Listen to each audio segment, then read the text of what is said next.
He does greater things than Jesus. And let's hear the commandments. No other gods, no graven image, no take name in vain. Remember Sabbath day, honor father and mother, no kill, adultery, steal, lie, covet. Or, no covet, lie, steal, adultery, kill, honor father and mother, remember Sabbath day, no take name in vain, no graven image, no other gods. Or, hang on a second, Pat Robertson.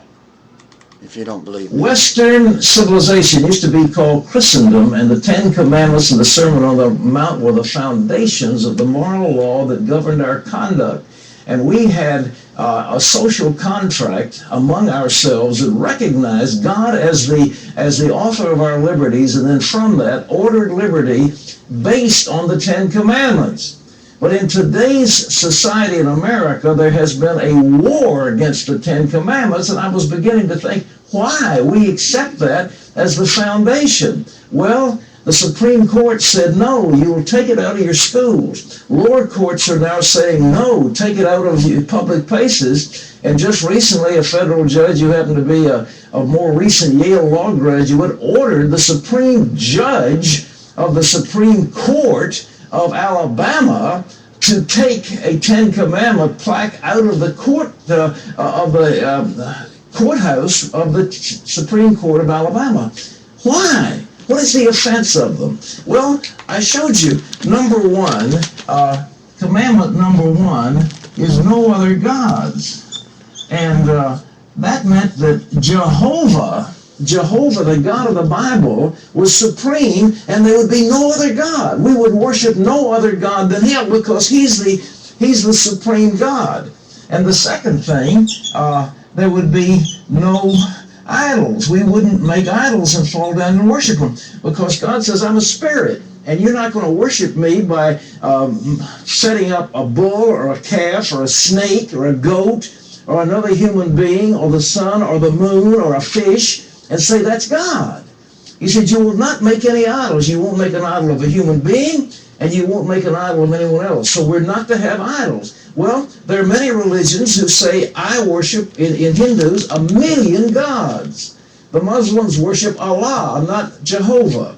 No idols. The Muslims do not believe in idolatry, but the Hindus have all kinds of idols, and people are coming to America from all over Asia and South America, but particularly in Africa as well, where they have various types of gods. They have made little idols, and they're household gods, and they worship them. There was a time before World War II, the Japanese worshiped the emperor. They thought he was God.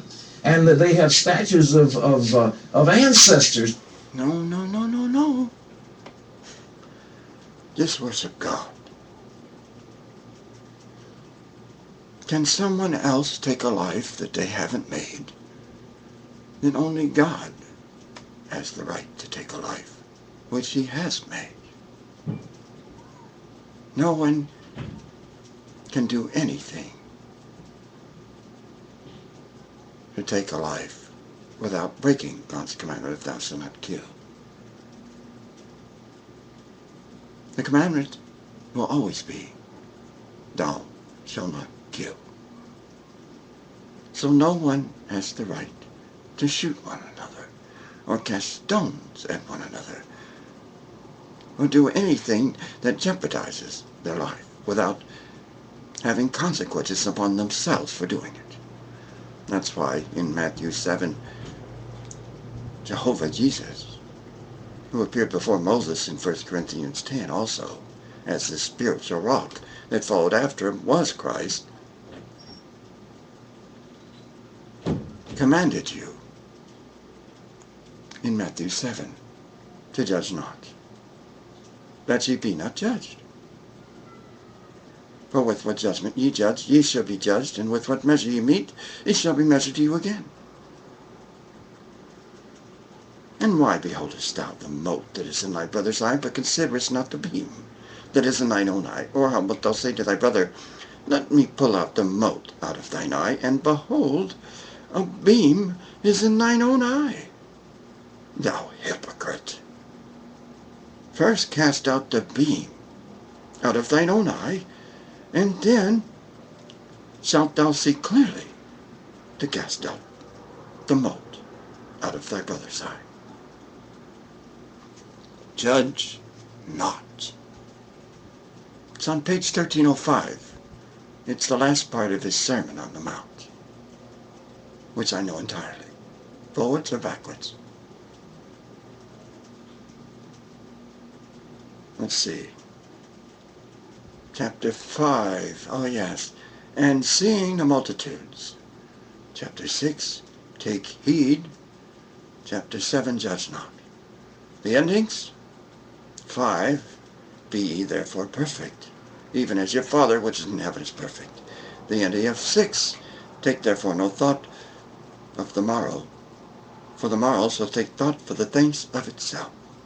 Sufficient unto the day is the evil thereof. The end of 7. And it came to pass, when Jesus had ended these sayings, the people were astonished at his doctrine. For he taught them as a man having authority, and not as the scribes. I know the entire commandment page as well.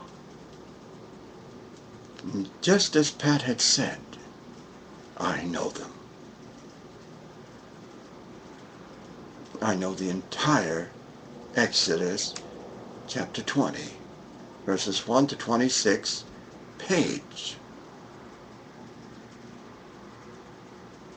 Forwards or backwards.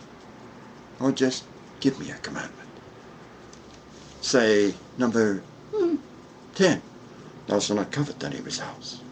Thou shalt not covet thy neighbor's wife, nor his manservant, nor his maidservant, nor his ox, nor his ass, nor anything that is thy neighbor's. 1. And God spake all these words, saying, I am the Lord thy God, which have brought thee out of the land of Egypt, out of the house of bondage. Thou shalt have no other gods for me. 4. Remember the Sabbath day to keep it holy. 6 days shalt thou labor and do thy work, but the 7th day is the Sabbath of the Lord thy God. In it thou shalt not do any work, thou, nor thy son, nor thy daughter, thy manservant, nor thy maidservant, nor thy cattle, nor thy stranger that is within thy gates. For in 6 days the Lord made heaven and earth, the sea, and all that in them is, and rested the 7th day.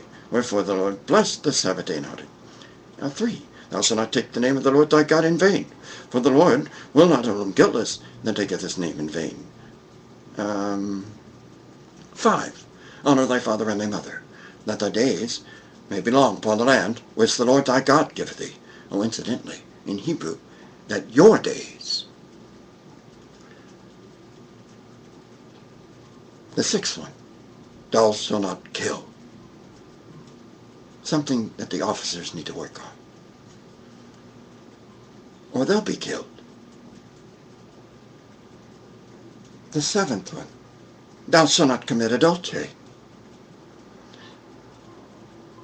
But whosoever looketh on a woman to lust after her, hath committed adultery with her already in his heart. That was Jesus' teaching. The Jesus that appeared before Moses in 1 Corinthians 10, the spiritual rock. That was his teaching. The 8th one, thou shalt not steal. The 9th one, thou shalt not bear false witness against thy neighbor. Are there any left? No, that's all of them. Do I know them? Yes. I do. Don't I? Very well. Do you know them that well? Then should you be judging me?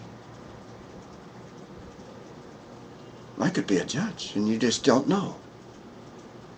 For no man knoweth when he's returning. So judge not, as he specified in Matthew 7, that ye be not judged. For with what judgment ye judge, ye shall be judged, and with what measure ye meet, it shall be measured to you again. If God came when you're watching, you would be on your best behavior, but if he came when you were least expect him, he could catch you in your iniquitous ways. Be careful!